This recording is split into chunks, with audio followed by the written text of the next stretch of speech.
Ya estamos de regreso en Comunicarte, con más ideas que vibran en voz alta. Ya estamos de regreso y yo estoy tan feliz porque volvió a nosotros. Sí, estuve cerca de la muerte, pero... Qué bueno, pero resucitaste el tercer día. A la tercera semana, más o menos. Bueno, te demoraste un poquito más porque no eres Jesucito. Claro, la piedra estaba más dura que mover, costó más despertarme, pero... No era la época, además. No era la época, pero... Bueno, estamos con Gerardo Jara, panelista de nuestro programa, dueño de La Inquieta Librería, que si ustedes no lo saben, ahí en La Inquieta Librería en Instagram, van a darse cuenta que efectivamente su nombre le viene bien porque esta gente no se queda quieta jamás. Jamás. Sí, la librería que se mueve, la librería que está en todas partes. Lo último que nos dijeron es que la librería que tiene piduye. Y digo, bueno, la que no se queda quieta, claro. Tiene. Entonces, no, gracias, Anto, por esperarme y ser paciente en mi enfermedad, porque de verdad está muy contento de ser panelista en esta radio y dar la palabra de la literatura. Sí, bueno, hay que ver, hoy hasta la cuarta te hizo una nota. Sí, que heavy, que muy impactado porque era una nota muy linda también. Como sí, muy... la pueden leer en el Instagram de La Inquieta Librería, donde también pueden enterarse de los distintos talleres, lanzamientos de libros y cosas que están pasando. Claro, el Instagram sirve harto para comunicar las actividades que estamos teniendo, que son casi entre 3 y 4 a la semana. Entonces, Carleta. ¿Qué tenía esta semana? Esta semana van a empezar varios talleres de escritura, va también a haber un lanzamiento el viernes, si no me equivoco. El sábado también vamos a hacer, esto es todo primicia, porque todavía no subo la Estoy mirando, aquí no está. Claro, el sábado vamos a tener un intercambio de libros, entonces, donde ponemos un mesón afuera. Entonces es muy bacán para la gente que quiere deshacerse de sus libros, pero asimismo conseguir otro. Entonces lo que hacemos, ponemos una mesa plegable afuera. Tú puedes ir con 3, 4, 5 libros, los dejáis y eso te da derecho, según la cantidad que hayáis dejado, de sacar otros libros. No es para urgencias, no es para libros que estén buscando específicamente, sino que para esas sorpresitas que a veces te encontráis como en feria. Eso, ¿cachai? Además que es como, porque es intercambio entre lectores. Entre lectores, claro. Entonces el acuerdo se hace ahí mismo, ¿cachai? Entonces yo puedo dejar tal vez como... Ay, qué lindo volver al trueque. Sí, es cierto, ¿no? Y dejar de gastar plata un rato, porque... Ahora, es muy mal negocio para una librería. Es que sí. Sí, bueno. Jara ha analizado tu modelo de negocio. Bueno, un poco, pero ¿sabéis que igual pasa que a mí me gusta también pensar la librería como espacio cultural o espacio librerístico? Entonces como... necesito vender, compren libros, por favor. Pero, sí, por favor. Pero también me gusta que sea un lugar que no es solamente para hacer, como para pasar la tarjeta, para pasar el billullo y llevarte algo, sino también para este tipo de actividades, o como tú decías anteriormente, para ir a un lanzamiento de libro, una presentación, un taller, como un lugar que se viva la literatura independiente, que tal vez no aporte al negocio, pero donde tengáis opción de hacer un montón de cosas si es que te gustan los libros. Sí, y además que hay que decir que siempre pasa, yo trato de evitar ir a la Inquieta porque siempre salgo con algo, a pesar de que mi biblioteca ya no tiene más espacio, sí. Pero es que la selección es muy buena y de hecho en las próximas semanas vamos a estar contándoles cosas que solo van a encontrar en La Inquieta Librería, porque además La Inquieta, como está en Inquieta, también está empezando a distribuir libros. Así es, estamos trayendo libros regularmente me gustaría más, pero es lo que nos estamos permitiendo ahora, entre 3-4 veces al año. Importamos desde España, entonces tenemos libros que solamente se pueden encontrar acá, de editoriales que están naciendo, que ya llevan una trayectoria, pero que todavía no tienen su distribución acá. Y aparte, gracias a los amigues, a las amigas también, cuando viajan estos amigues, también les estoy encargando cosas de México, de Colombia, de España. A La Furia vinieron un montón de editoriales, por ejemplo, de Colombia. Vino una distribuidora de Colombia, entonces ahí también puede conseguir libros que por temas de distribución y de localidad en esta gran Latinoamérica no se están pudiendo conseguir. Bueno, ahí estamos trayendo siempre alguna cosilla alguna joyita. Alguna joyita. Así es. Oye, pero hoy día no nos vamos a ir tan lejos porque vamos a hablar de poesía. Así es. Y tú trajiste 2 libros que me parecen fabulosos y que además me sirven mucho porque a mí, yo sé que no debería decir esto. Confiésalo nomás, confiésalo. Pero es que además el otro día leí una cosa de neurociencia que uno no debe decir: yo no soy buena para esto. Porque te estás haciendo un automandato. Te castrae. Claro. Entonces, pero te lo voy a poner en este contexto. Entrevistando a Cecilia Vicuña, Piola. Me explicó, está en mi libro, lo pueden leer, que yo le decía esto mismo, que a mí me costaba mucho más leer poesía que leer narrativa. Y me decía que eso era lo normal, que a uno le costara, porque básicamente nosotros estamos entrenados en un mundo que tiene una narrativa hacia adelante. Claro. ¿Cierto? Que tenemos esta idea como de proyección y además la lógica aristotélica de que pasa una cosa y después pasa la otra y después pasa la otra. Pero que lo que hacía la poesía era invitarte a detenerte en el tiempo y entrar a una lógica más bien circular. Claro. Y cuando uno entiende eso, se le abre una posibilidad interesante en la cabecita. Bueno, creo que a ella también le escuché una vez que, bueno, gran poeta, artista visual, también Cecilia Vicuña, e incluso también hasta media política, sin ser de ningún partido, porque siempre tiene un discurso bien cargado hacia la comunidad, hacia lo social. Parece que a ella le escuché una vez también que la poesía es como casi el género más anárquico que existe, porque todos los otros géneros, bueno, obviamente siempre van a haber excepciones dentro de la literatura, siempre va a haber un raro o una rara que se salga de las normas, pero todos los otros géneros, el ensayo, la narrativa, la crónica, siempre van a querer entregarte algo. Una narrativa, un cuento, te van a relatar algo, un ensayo te va a hacer entender algo. Siempre va a haber entre comillas, un producto que tú vas a obtener, lo vas a interiorizar y vas a decir, tengo esto. Ahora que he leído este libro, tengo esto. Pero en cambio la poesía no es útil. Tú no sacas, o sea, obviamente hay poemas que sí, pero se mueve en un espectro, en un espectro o en un lugar como más de la fantasía, lo onírico, lo no útil, el invento, todas cosas que van en contra de esto de querer saber cosas, por ejemplo. Independiente que uno lo logre o lo pueda aceptar y que hayan poetas que sí quieren entregar algún mensaje, pero es casi que el género más sin propósito, pero así también más libre de experimentación o de búsqueda de ideas dentro de la literatura. Entonces, claro, pues como que hay veces, y de hecho el poeta que traje, o el libro del poeta que traje, John Ashbery, que es como el Pedro Pascal casi de la poesía. Lo traje por mí, ¿no? ¿Existe un Pedro Pascal de la poesía? Existe un poeta en mí, no existe un poeta en mí, no. Pero en este caso el Josh, tú dices por el bigote. Por el bigote, sí, por el bigote, esa mirada como media extraña, misteriosa que tiene. Este poeta, John Ashbery, y con esta antología que hace nada publicó Mundana, que se llama Mi doble erótico, él fue uno de los poetas que en Estados Unidos estaba ocurriendo una fervencia, un momento ferviente artístico muy grande. Nueva York desplazó a París como el centro el centro neurálgico de la producción artística o de la creación artística. También empezó, venía ya de una tradición estadounidense muy potente con T.S. Eliot, Wallace Stevens, Pound, etc. Y John Ashbery dice un poco, mira, vamos a trocar un poco estas reglas de lo grandilocuente, por ejemplo de Walt Whitman con también Hojas de hierba, o un cantar... ¿Canto a mí mismo? Un canto a sí mismo. Vamos a dejar todas estas cosas y vamos a empezar a inventar una especie de poesía que pareciera que quiere decirte algo, pero no. Que quiere comunicarte algo, pero no. Que hay un paisaje, pero no lo termina de hacer. Y a partir de todos estos trozos, de todo este collage de imágenes, de escenas, va creando y va moviéndose una poesía que al final dice un poco, puedo estar como engañándote, pero aún así levantando o emocionando de lugares que tú no estás cachando de dónde levantar. Es como un poco lo que dice, tal vez yo creo, o homologándole o atreviéndome a ponerlo al lado de Cecilia Vicuña. No es algo hacia adelante, no es una línea férrea, concreta, gruesa, sino que son varios trocitos, varias cosas que puesto al lado unas de otras va creando como una idea. Pero volviendo a lo que tú decías, por eso me gusta mucho leer harta poesía, y también traje este otro libro que es el tema de la poesía. Recomendar harta poesía porque siento que a la gente como que le da miedo meterse. Sí, ahora una vez una amiga, poeta además, talentosísima, si no la has leído, ella igual se autopublica, entonces es difícil encontrarla, pero la próxima vez que viene un libro ahora, me lo voy a conseguir una copia que se llama Blue Valentine. Y la Luna vez me dijo así como, Anto, la poesía tienes que escucharla. Sí. Es como, no es algo que tú leas y tienes que quédate en la cadencia de las palabras, en el juego de los ritmos, quédate en los puntos y en las comas, hay una razón, por eso está puesta ahí.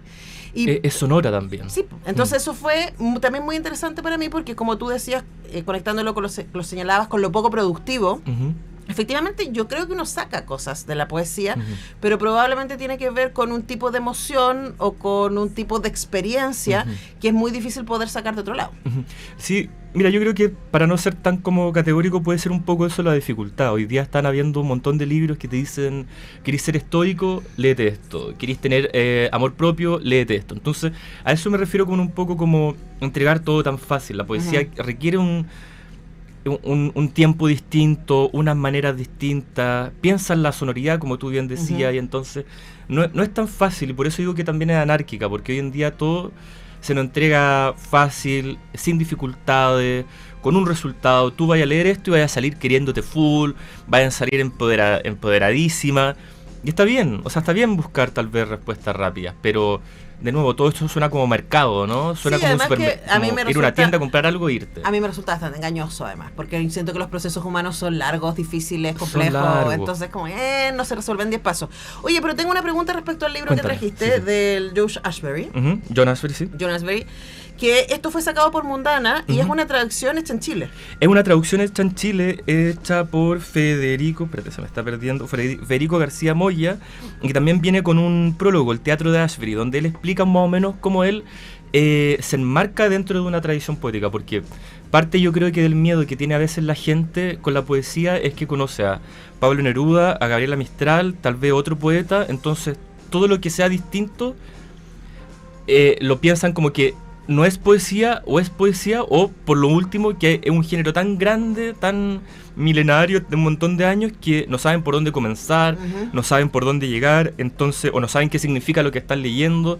Y es bacán este prólogo porque te dice todo lo que yo decía en un momento, como en esta época de Estados Unidos, en este contexto artístico, en este contexto poético, ahí funciona la poesía de John Ashbery. Y para hacer también una recomendación cortita, en cuanto a este enmarque dentro o cómo adentrarse en la poesía, recomiendo este libro que se publicó, si no me equivoco, en el 2018-2019, pasó muy piolita, que es de Laurel, una editorial también chilena, que se llama ¿Quién le teme a la poesía?, donde Marcela Labraña, Macarena Ursúa, Felipe Cáceres, Manuela Salina y Gastón Carrasco, todos académicos y también entendidos de poesía, hacen un ABC de este mismo género. Entonces, ¿cómo lo hacen? Toman un montón de conceptos e ideas pertenecientes a la poesía, dificultad, hablante lírico, vate, métrica, soneto, elegía, amor, repetición.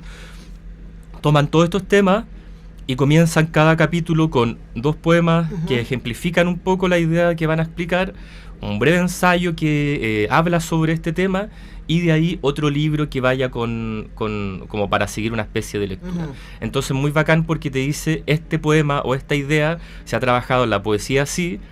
Siempre hay algo que dice, con lo que mencioné recién también, que casi todos los ensayos empiezan o en algún momento dicen, mira, yo sé que te vamos a explicar esto, pero obvio que va a haber algún poeta que va a hacer algo totalmente distinto, ¿cachai? Entonces, esto es parte del juego. Es parte del juego, las reglas en un momento se hicieron así, ya se quebraron, pero en un momento se pensó que la base era más o menos así. Entonces, ¿cachai? Que el libro, onda como que incluso ya hay un libro tratando de explicarla, pero también se piden disculpas porque saben de que va a haber otro pelotuda que va a haber roto o inventado otra cosa con la poesía. Por eso yo te decía que es un género libre, porque al final, al hablar de sentimientos, de ideas que funcionan como ponle en el corazón o en el intelecto de uno, son abstractas, son ideas muy abstractas. Entonces, casi que siempre estamos inventando o queriendo hacer una manera de acercarnos a ella. Tú dime, porque no sé cuántos minutos nos faltan, pero avisa cuando te pueda leer algo de John Ashbery, porque si la poesía tiene que ser leída y escuchada, yo encuentro que es justo leer algo. Sí, de hecho te iba a preguntar por poetas introductorios, ¿no? Porque ese libro que ¿Quién le teme a la poesía?, que fue editado por Laurel, y que además tiene un montón de gente muy notable ahí escribiendo: Marcela Labraña, Macarena Ursúa, Felipe Cusen, Manuela Salinas y Gastón Carrasco. Sí. Puede ser un buen lugar como para entrar y ellos te dejan, ¿no? Pero sí, preguntarte como desde ti, porque yo puedo pensar en los poetas que a mí me resultan accesibles y que me han permitido decir, ya mira, esto sí lo puedo hacer, y quizás desde ahí uno se puede lanzar a estos que son más vanguardistas y que quebran cosas y no sé qué. Mira, tal vez como para hacer algo como cercano, yo recomendaría siempre, o sea, cercano y también mi país, chileno en este caso, recomendaría siempre poetas narrativos. Eso quiere decir que poetas que explican cosas, sí, o como que cosas. Te cuentan cosas. O sea, no hay nada raro, no hay ninguna palabra extraña. Siempre recomiendo al empezar por la poesía empezar por un poeta o una poeta que te quiera comunicar algo también, porque hay algunos que les caen mal los lectores, entonces los quieren pasar a hacer como las peores trifulcas. Entonces yo pensaría, por ejemplo, en Gabriela Mistral, obviamente, en Pablo Neruda, Residencia en la Tierra, Pablo Neruda, Confieso que he vivido, Las Odas, Gabriela Mistral, Las Renegadas, es una antología muy buena, publicada por Lumen, y que la seleccionó Lina Meruane, y que es muy bacán porque ordena ese libro a partir de temas que son poco usuales, por ejemplo, en Gabriela Mistral: el odio, el resentimiento, la naturaleza, pero una naturaleza más como oscura. No es tanto la profesora o incluso como la amante en este caso, o la amante buena, intensa, sino que una más despiadada. Entonces está buena esa antología. Roxana Miranda Rupailaf, una escritora importantísima dentro también de la literatura escrita por personas que pertenecen a pueblos originarios también. Rosabeti Muñoz. Iba a llegar ahí. Rosabeti Muñoz, que es importantísima y que también es muy genial porque es una persona que escribe desde descentralizada, desde las regiones, pero sin una condescendencia con el campo o el Chiloé en este caso, sino que habla de por otro lado. No es tanto el campito, ay qué rico el sur de Chile, no, la vaquita no. De hecho tiene un libro de poesía que se llama En nombre de ninguna, que habla sobre los abortos, que obviamente clandestinos, a los que ella conoció de su amiga o de la gente misma que habitaba ese Chiloé, y de más allá de tal vez un discurso en cuanto a políticas, tiene un discurso de que baja a tener que ser mujer y estar atravesando este tipo de penurias solo por estar, en este caso, en el culo del mundo casi. Roxana Miranda, Rosabeti Muñoz, Elvira Hernández también, obviamente, ahí con todo su discurso político, La bandera de Chile, que fue un poema que se escribió en dictadura, pero no se publicó en dictadura porque obviamente estaba la censura, y de hecho fue un manuscrito que se pasaba en hojas fotocopiadas y que recién fue publicado en Argentina en los 80. O sea, se reunieron esos papeles, se publicaron y después Cuneta hizo su labor al publicarlo acá en Chile. Yo creo que para entrar hay una razón por la que Telier es tan popular. Porque es mamón. Igual iba a decir eso, perdón. No iba a decir que era mamón, yo iba a decir porque igual, o sea, yo también lo soy. Lo digo como de mamón a mamón.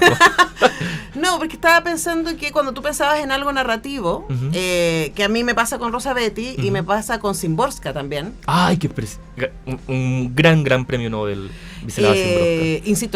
Insisto, yo no como alguien que lea mucha poesía, pero cuando me he encontrado con estas poesías que me resultan accesibles porque o me están contando una historia, claro, poéticamente, entonces hay un juego con las palabras, hay un juego con los ritmos, etcétera.